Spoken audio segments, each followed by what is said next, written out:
Among the many episodes that made Tales from the Crypt an enduring cult phenomenon, Fatal Caper shines as an example of moral theater dressed in macabre elegance. The story, though deceptively small in scale, unfolds like a Gothic opera. It fuses humor with horror, crafting a meditation on human greed and the inevitability of cosmic justice. The episode revolves around a simple inheritance plot. Two brothers, one dead, one desperate, but what it achieves is far more than narrative efficiency. It transforms a domestic dispute into a moral spectacle. From its opening moments, we are immersed in a world where death is performative and deceit is an art form. The cryptic laughter of the crypt keeper that frames the tale feels almost Shakespearean in its mockery. It invites us not just to watch, but to revel in the downfall of the wicked. The cinematography creates a sense of claustrophobia. Interiors are saturated with shadows and gold tones, suggesting both wealth and decay. The family estate, filled with portraits and relics, feels alive with judgmental eyes.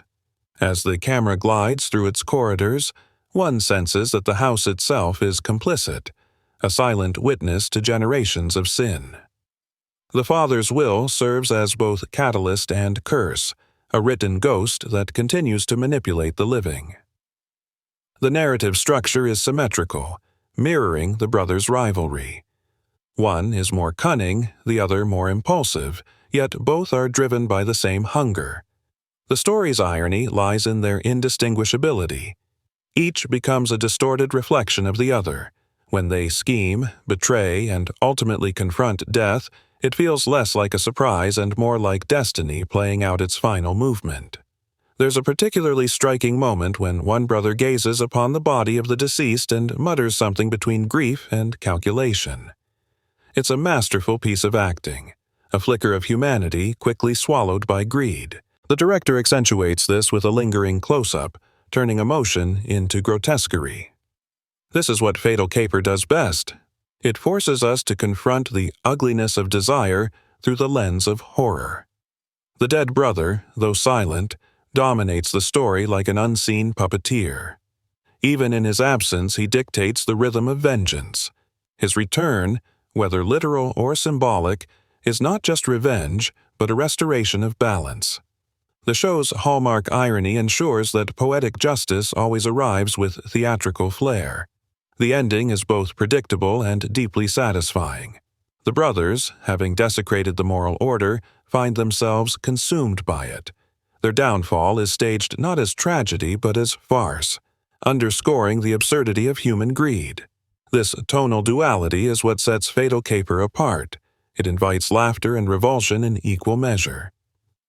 On a deeper level, the episode interrogates inheritance as a metaphor for guilt. The sons inherit not just wealth, but the sins of their lineage. The decaying mansion, the rotting coffin, the musty scent of greed, all symbolize the spiritual bankruptcy of a family obsessed with possession. When I first revisited Fatal Caper years after its release, what struck me most was its timeless cynicism. In an age still obsessed with power and inheritance, the episode feels more relevant than ever. Its humor may be dark, but its message is luminous. Wealth obtained through corruption carries its own curse. Even the Crypt Keeper's final pun-laden farewell feels like a wink at our collective hypocrisy. We laugh because we recognize ourselves in these grotesques.